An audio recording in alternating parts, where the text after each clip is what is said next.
হুম। আসসালামু আলাইকুম প্রিয় অষ্টম শ্রেণীর শিক্ষার্থীবৃন্দরা, আশা করছি সবাই যে যেখানে আছো আল্লাহর অশেষ রহমতে ভালো আছো, সুস্থ আছো। আমি আলহামদুলিল্লাহ আল্লাহর পাকের অশেষ কৃপায় এবং তোমাদের দোয়ায় ভালো আছি।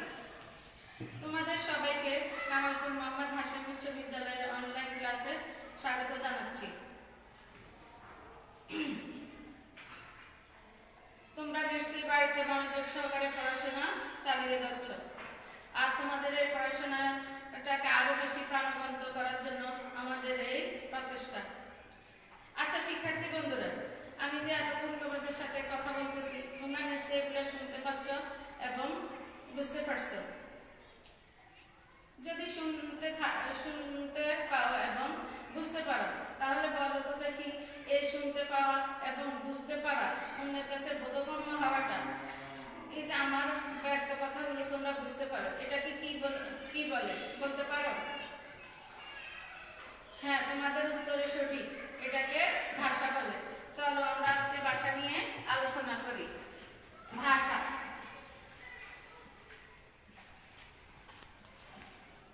ভাষা মানুষ যেহেতু সৃষ্টির সেরা জীব, সৃষ্টির সেরা জীব হিসেবে মানুষের মধ্যে সবসময় ভাব এবং বুদ্ধির আনাগোনা চলে।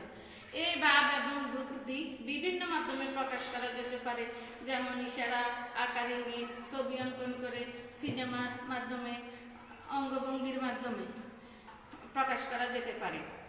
তবে ব্যাপক পরিসরে প্রকাশের জন্য মুখ থেকে উচ্চারিত অর্থবোধক ধ্বনি হচ্ছে সবচেয়ে উত্তম মাধ্যম। তবে যেভাবে প্রকাশ করা হোক না কেন সবই ভাষা।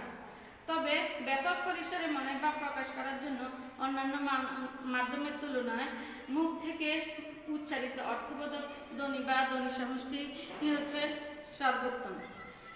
অতএব ভাষা বলতে আমরা বুঝি মানুষের মনের ভাব প্রকাশ করার জন্য মানুষের মুখ থেকে যে কতগুলো অর্থপূর্ণ আওয়াজ বা ধ্বনি সমষ্টি উচ্চারিত হয় তাকে ভাষা বলে। অতএব অর্থপূর্ণ ধ্বনি হচ্ছে ভাষার প্রাণ।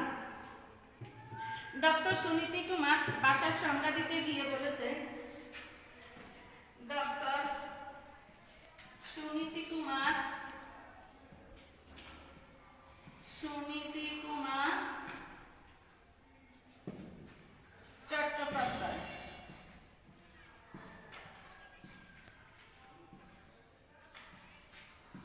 চট্টোপাধ্যায় ভাষার সংজ্ঞা দিতে গিয়ে বলেছেন,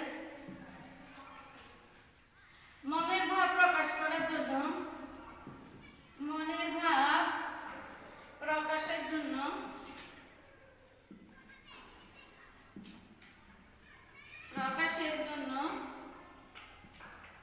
বাকযন্ত্রের সাহায্যে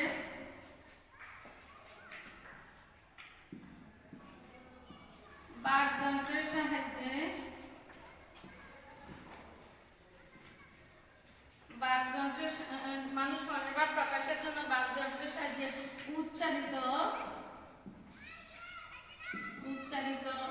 ধ্বনি দ্বারা নিষ্পন্ন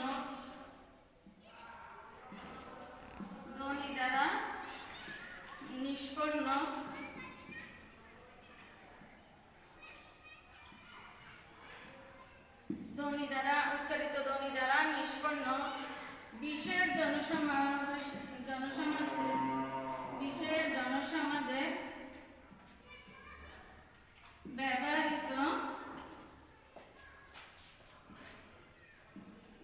জনসমাজে ব্যবহৃত স্বতন্ত্রভাবে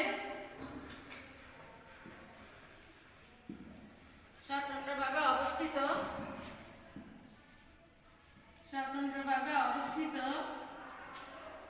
তথা বাক্যে প্রযুক্ত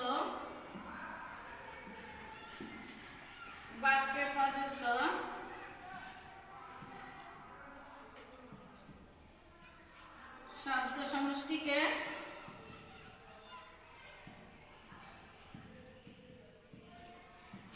ভাষা বলে। তাহলে ডক্টর সুনীতি কুমার ভাষা সম্পর্কে কি বলেছেন?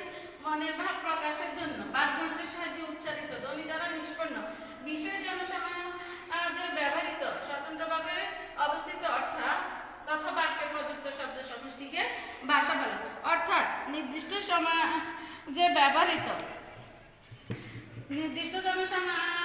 জনসমাজে ব্যবহৃত মানুষ মনের ভাব প্রকাশের জন্য অন্যের বোধগম্য এবং অর্থপূর্ণ করে তোলার জন্য যে শব্দ সমষ্টি উচ্চারণ করে থাকে তাকে ভাষা বলে।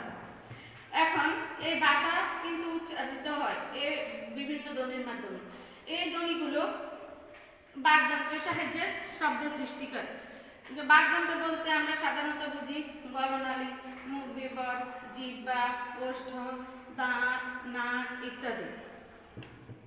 যে কোনো শব্দ বা আওয়াজ ধ্বনি হতে পারে না। এই জন্য ভাষা হতে হলে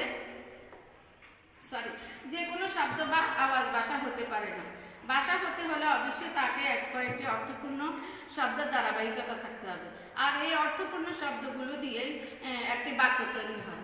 এই বাক্যের মাধ্যমে মানুষ তার মনের ভাব প্রকাশ করে। এজন্য মানুষের এবং পশু পাখির ভাষার মধ্যে পার্থক্য আছে। স্থানকাল পাত্রভেদে ভাষা, সমাজভেদে ভাষার পার্থক্য। যেমন ইংরেজদের ভাষা ইংরেজি, বাংলাদেশের ভাষা বাংলা, ফরাসি, ফ্রান্সের ভাষা ফরাসি। এছাড়াও বাংলাদেশে কিছু ক্ষুদ্র ক্ষুদ্র ভাষা রয়েছে, যেমন গারোদের ভাষা চাংমা, চাকমাদের ভাষা চাংমা, গারোদের ভাষা অসিক ইত্যাদি ভাষা রয়েছে। ভাষা 500 বছর পূর্বে এরকম ছিল না, আবার 500 বছর পরেও এরকম থাকবে না। ভাষার এই পরিবর্তনশীলতার জন্য ভাষাকে প্রবাহমান নদীর গতির সাথে তুলনা করা হয়েছে। ভাষা যদি স্থির হয়ে যায় তা এটা মৃত ভাষা হিসেবে বিবেচিত হবে। পৃথিবীতে প্রায় 3500-এরও বেশি ভাষা রয়েছে। এ তো গেল আমাদের ভাষা। এবার আসে আমাদের মাতৃভাষা, রাষ্ট্রভাষা। মাতৃভাষাটা হচ্ছে মানুষ জন্ম থেকে তার মায়ের কোলে লালিত পালিত হয়। আর মায়ের কোলে লালিত পালিত হওয়ার কারণে মায়ের কাছে যে ভাষাটা শিখে এটাই হচ্ছে মাতৃভাষা। তবে এটা শুধুমাত্র ধারণার প্রকাশ মাত্র। কারণ কোনো শিশু ভূমিষ্ঠ পরে তার মা মারা যায়, সেক্ষেত্রে সে তার পিতা অথবা অন্যান্য অভিভাবকদের কাছ থেকে ভাষা শিখে। অতএব একটি শিশু সাধারণত মায়ের কোলে এবং বলে প্রতিপালিত হয়। আর সেই মায়ের ভাষাটাই হচ্ছে বাংলা। সেই জন্য মায়ের কাছ থেকে আমরা যে ভাষাটা শিখি সেটাই হচ্ছে মাতৃভাষা। যেমন বাংলাদেশের মাতৃভাষা হচ্ছে বাংলা। এছাড়া বাংলাদেশে আরও কিছু ভাষা রয়েছে, যেমন চাকমাদের চাংমা, গারোদের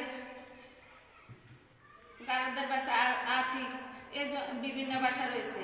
আবার ভারতের পশ্চিমবঙ্গে আসাম, ত্রিপুরা, ঝাড়খণ্ড ইত্যাদি রাজ্যে বাংলা ভাষা রয়েছে। আবার পৃথিবীর বিভিন্ন দেশে, যেমন যুক্তরাষ্ট্র, ফ্রান্স, কানাডা, বিভিন্ন দেশেও কিন্তু বাঙালি বাস করে। সেজন্য এদের ভাষাও বাংলা এবং তাদের মাতৃভাষা বাংলা। পৃথিবীতে প্রায় 30 কোটি লোকের মুখের ভাষা বাংলা এবং এই ভাষাভাষীর অবস্থান দিক চিন্তা করলে বাংলা স্থান 4র্থতম। এ তো গেল আমাদের মাতৃভাষা। এবার আসে আমাদের রাষ্ট্রভাষা। রাষ্ট্রভাষাটা হচ্ছে রাষ্ট্রীয় কার্য পরিচালনার জন্য একটি দেশের সংবিধান কর্তৃক যে ভাষাটাকে স্বীকৃতি দেওয়া হয় এটা হচ্ছে রাষ্ট্রভাষা।